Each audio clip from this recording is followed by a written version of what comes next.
So here we are, guys, for the penultimate race of Pro Season Mode for F1 2015.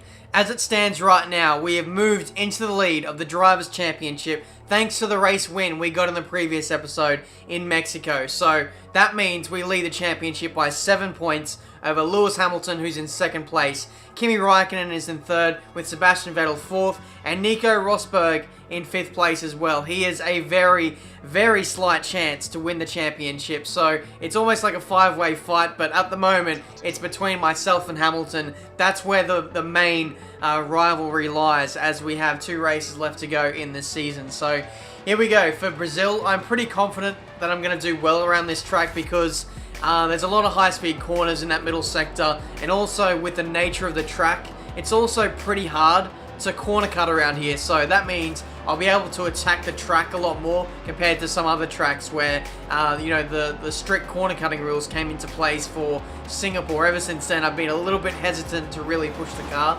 Otherwise, I'd be faced with, time penalties. So we'll see how we go. This is our run at the end of Q1. I believe we went first place, and yes, we did 8 tenths clear of Nico Rosberg there, but you can't really take Q1 results that seriously. But in saying that, it looks like we are pretty quick so far, so we'll swiftly move on to qualifying 3, where, it's almost inevitable that we would have made it to Q3 with that kind of competitive time in Q1. So here we go. We'll be looking to at least match the 11.9 that we did in Q1, and if we can, that'll at least get us on the first, maybe even second row of this grid, so that's what we're aiming to do here. So here we go, starting our first lap here in Q3. We're going to ride on board right the way around this track. Through turn 1, we're in second gear, just trying to get the nose in there. You could possibly take it in third to be a little bit more flowing, but through turns 2 and 3 now, opening the throttle, opening the DRS as we size up turn 4 now. We're going to brake at the 100-meter board turn in.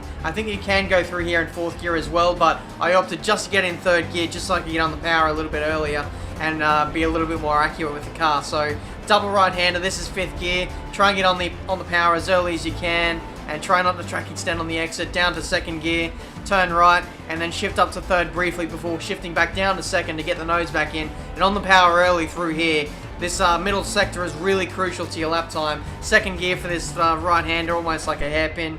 On the power early, up through the gears, and now we're coming up to pretty much the final corner. This corner was always really awkward for me this weekend. I felt like I could take it in 3rd, but I really had to take it in 2nd if I wanted to keep it on the track. But that sort of hindered my momentum and my run through the final corner. So we open the DRS and run up to the line. We'll see what kind of lap time we do at the end of our Q3 run. And I think it was a 112.1, so 2 tenths shy of what we did in Q1. But at the end there, we got pole position for the race. So that is just an incredible feat, that even though it wasn't our best lap, it was still right up there, and we still got pole position by 2 tenths over Sebastian Vettel. Lewis Hamilton and the Mercedes in general just faltering in that qualifying session.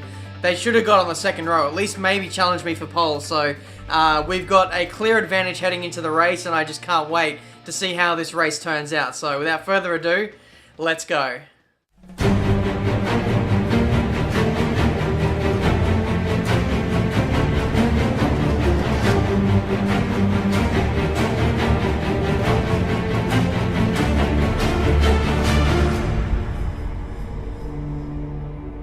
So here we are for the race, for the Brazilian Grand Prix. As you guys saw in qualifying, we managed to get pole position for the Brazilian Grand Prix. 2 tenths clear of Sebastian Vettel in 2nd, Lewis Hamilton 3rd, and Nico Rosberg as well, a championship contender, slightly down the order there in P5. So it's an interesting looking grid. So far, we do have the advantage, and coming into turn 1, we're looking to maintain that. So we'll see how we go.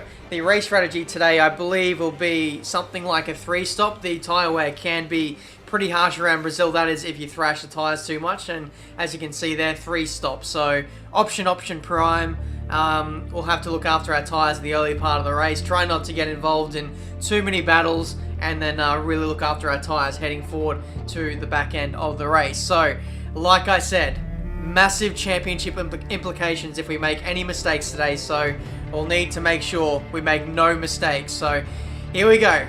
Ready for the start of the Brazilian Grand Prix. 5 red lights, and away we go. Looks like pretty good start. I've got to say, a little bit of wheel spin there in 2nd gear, and that's cost us all of the momentum coming into turn 1. We've gone from first to third. Lost a place to Sebastian Vettel and Lewis Hamilton in the process. Very, very frustrating. But we'll see what we can do in recovery of this on this first lap. Hopefully, maybe get up the inside of Sebastian. These two are going to battle now coming into turn 4. And this may give me the slight advantage that I need to possibly get in front of one of them. We're going to go around the outside of Sebastian Vettel. It turns to the inside for the next right-hander. And I think we should have him. Next up is Lewis Hamilton. We'll get in there just... I think Seb is still on the outside there, so we'll leave a little bit of space as we head into this middle sector now. And this is where our car should shine in response to the rest of the field. The Red Bull really comes into its own in high-speed corners, so we'll need to make the most of this middle sector here before we get to that dreaded third sector and that long back straight, start-finish straight. So we'll just see how much time we lose to Mercedes there. I'm really not looking forward to it at all, just how much speed we lose on this start-finish straight. Especially, like, once the DRS comes into effect, it's just going to be so demoralizing to see people fly past you on the start-finish straight. But either way, this is the end of the first lap. As it stands at the moment, Lewis Hamilton leads from myself, from Vettel, from Bottas. I think Rosberg is in there as well, so that's sort of the general idea of what the top 5 looks like at the moment. So this is about lap 3 now, catching up to the back of Lewis. It looks like we are very, very strong in this middle sector, a lot stronger than what I was anticipating for the race. And we go up the inside into the right-hander, and I think Lewis is still going to be there. He takes back the lead. We had the lead just for a few seconds there, but you'll have to say we may be a strong chance to get him once again once the DRS comes active for us at the end of this straight. This straight, believe it or not, isn't that effective for overtakes, at least for me anyway, because the DRS becomes active so late in the straight. It's more or less the next one running into turn 4 where all the opportunities lie. But in saying that, we're getting very close to Lewis here. We're going to go up the inside into turn 1. He shows the nose, gives us just enough space. He's got a compromised run through turn 3, and this may be our chance. We'll put it up into fast, open the DRS, get in the slipstream, and maybe pass him into turn 4. We'll need to make the move stick because Vettel is closing in P3. Having a little look at Lewis now, and he completely leaves the door open through turn 4. We take the lead, and Lewis has spun out, so he's been tagged by someone in either 3rd, 4th, or 5th. He's gone wide, actually off the track. And we'll see on the replay here just what happens to Lewis. He gets on the ripple strip, and he gets tagged in the right rear of Vettel's car. So that could potentially ruin his championship hopes for this season. Unbelievable scenes. He just went in too deep. I don't know if he was thinking I was going to dive bomb him. I backed out of the move, but Lewis was already committed to going wide. And look at how slow he was going on the outside, tagged by Vettel, wheel-to-wheel contact. Nothing he could really do there. Vettel just steamed in, didn't really leave the space, and he almost gets collected there by Bottas. There goes Nico. I'm sure he's happy to see his teammate go spinning there as he drops down to about 6th or 7th place there. So he doesn't concede any damage, does Lewis, so he should be okay. He just rejoins at the head of the midfield there, so he should be fine. It may take him a few laps to get on the pace and get back in with his lead group. He does have the pace.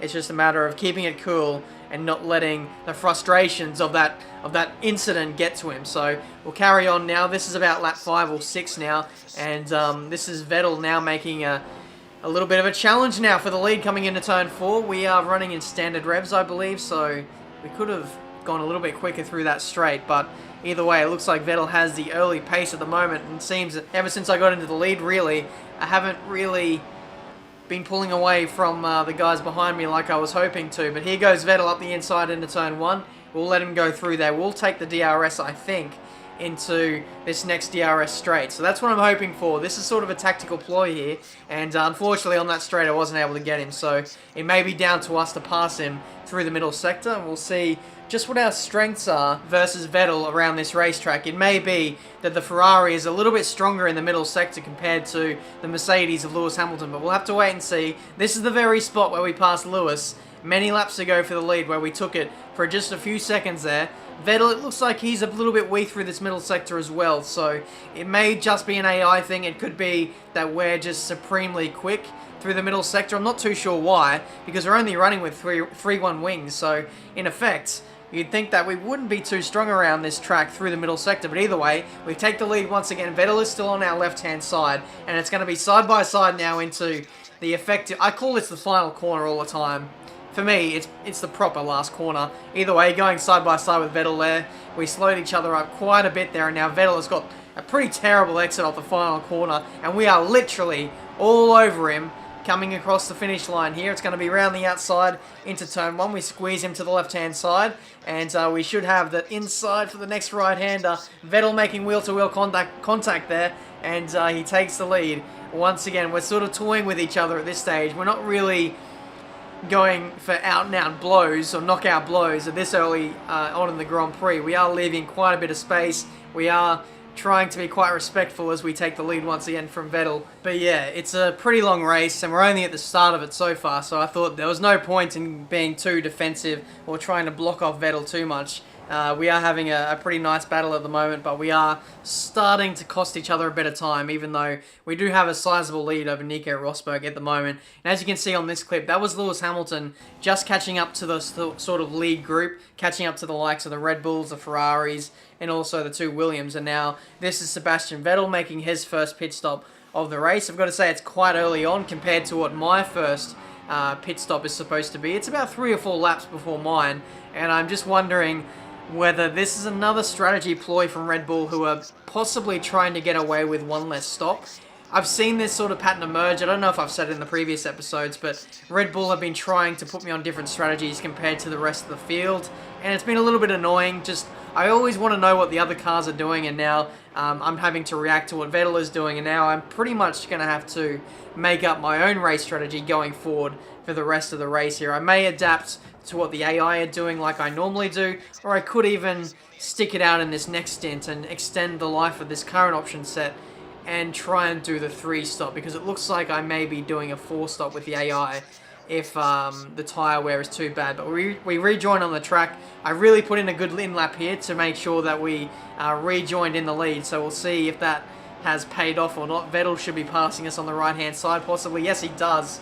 So the undercut for Vettel has worked, but we do have 1 lap fresher tyres, so if we can catch up to the back of him, then it shouldn't be a complete disaster. I do feel like we have a little bit more pace than what we did in Mexico, so it's going to be less about defensive driving and more about actually going on the attack in this race. So I'm really looking forward to the battle we have with Sebastian Vettel, and maybe even with Nico Rosberg if he does catch up. But it looks like the Mercedes are a little bit slow for pace, not only in the race, but we saw how slow they were in qualifying as well. I mean slow, but they're not the quickest car, that's what I'm trying to say. But either way, coming into this next right-hander, we may have a look at Vettel.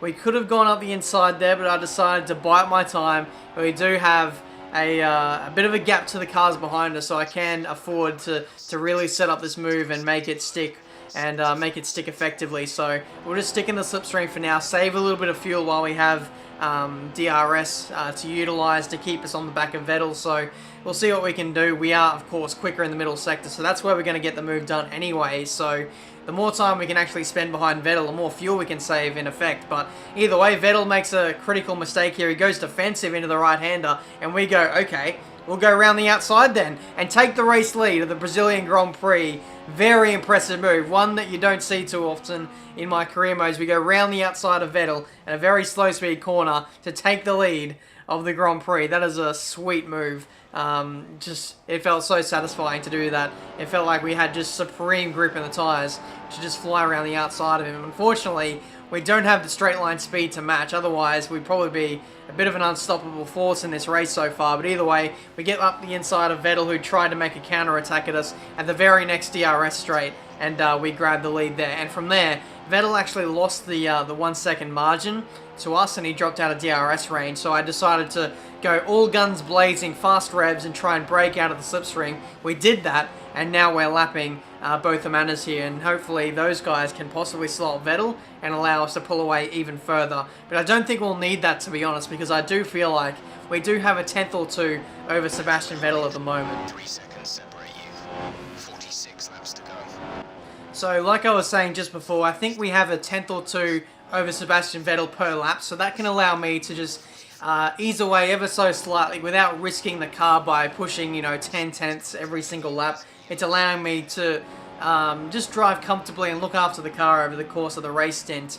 And as we can see here, going through turn 4, someone has spun out there. Not too sure who that is. We'll need to have a look at the replay. This is Nico Hulkenberg having a look at a McLaren Honda. I'm not too sure which one it is, but he avoids the left-hand side, and then all of a sudden decides to turn into the path.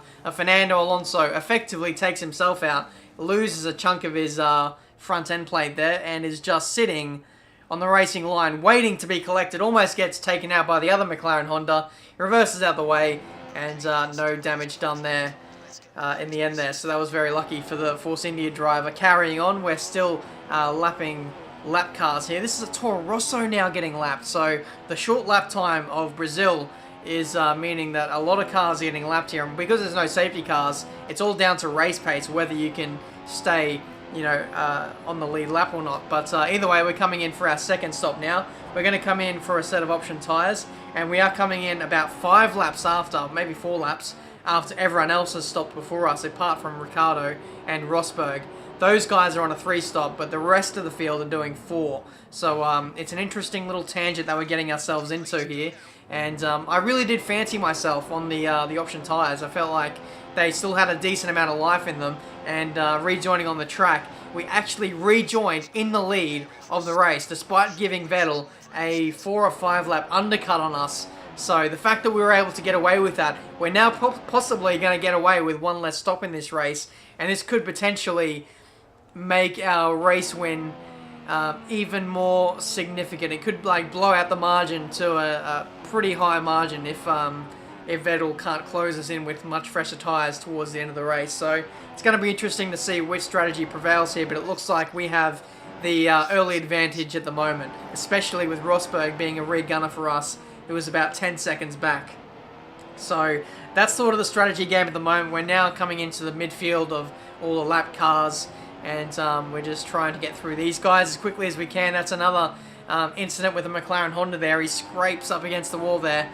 Probably didn't do his front wing any favours there as we come through the middle sector once again, lapping a Force India. And we get them cleanly. I was really hoping that these guys didn't hold me up too much, because Rosberg is still keeping me honest, about 7 or 8 seconds back in second place there.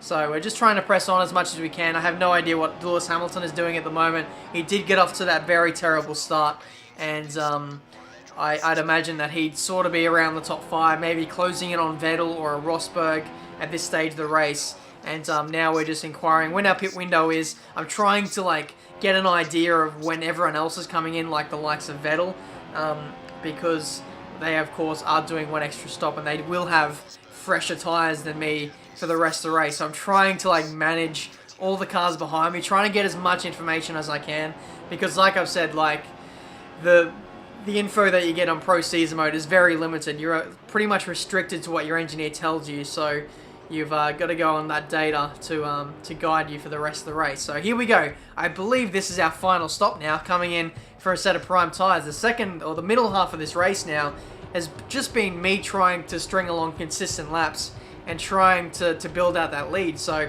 we'll see now as we rejoin on track whether Sebastian Vettel is anywhere near us. He has to essentially get a pit stop's lead over us in order to still, you know, be within a chance of winning this race. Because he does, of course, oh geez, we touched the wall there. He still has to make 1 extra stop from this point onwards. So it's looking very dire for Sebastian Vettel at the moment. Where is Lewis Hamilton? I'm not too sure. He's probably still closing in, trying to claw some points back in this championship fight. But either way, there's not too many laps to go now. We're trying to just press on like we are, just building consistent laps, getting around a McLaren Honda and a Manor there, and we just squeezed through on the DRS straight there. So just, yeah, pretty much trying to be consistent, trying not to, you know, focus on the cars behind me too much, even though I am inquiring. It says the gap is 20 seconds to Nico Rosberg, the car behind. So that allows me to just, you know, ease off the throttle pedal a little bit. It allows me to just ease off, be consistent, and just bring this thing home for first place in the Brazilian Grand Prix. The last thing I want now is to make a mistake or get some kind of failure of some kind, because we are in a very good position at the moment, and it sets us up really well for the finale in Abu Dhabi It gives us a massive points lead over Lewis Hamilton and Nico Rosberg, those kind of guys. So here we go. This is the final lap, final corner. We're going to come up and possibly win the Brazilian Grand Prix after what has been a very dominant performance. We've just been really good on our tyres, but most of all, we've been the quickest car all weekend. Coming up to the line, we're going to take the checkered flag and win the Brazilian Grand Prix. 2 race wins in a row. Get in.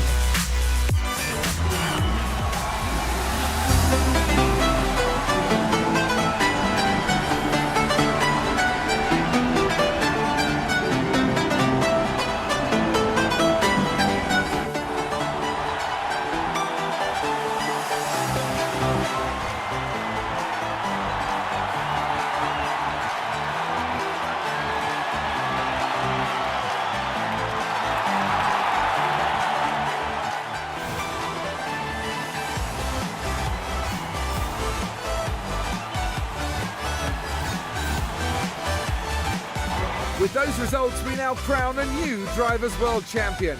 Today's race winner, Daniel Kvyat. A surprise champion to many for sure, but certainly a worthy champion. What the hell just happened there? We won the championship basically out of nowhere thanks to Lewis Hamilton not finishing in a very well position. 7th place for the Brazilian Grand Prix. And I think we won the champion. Well, we have a 26-point lead in the championship. And with 1 round left to go, there is nothing that Lewis Hamilton can do in order to make up the difference to take the lead back from me. So, in actual effect, with 1 round to go, we have won the championship for Pro Season Mode.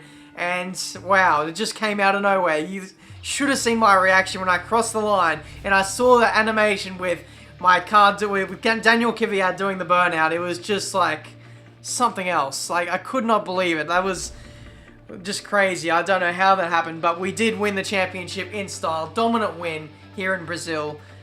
We were just the quickest car all weekend, and adapting to the 3-stop strategy really did cement our position at the top of the drivers' standings there, at the top of the race rather. So yeah, there we go. We won the championship. 26-point lead to Lewis Hamilton. Sebastian Vettel made some decent inroads there, but yeah, Mercedes just weren't quick this weekend, which was quite interesting. So there we go. Pro Season Mode. We've won the championship with 1 race left to go. I don't think I've done this in a career mode before, so that is something else, considering Pro Season Mode was actually the most difficult career mode I've done so far.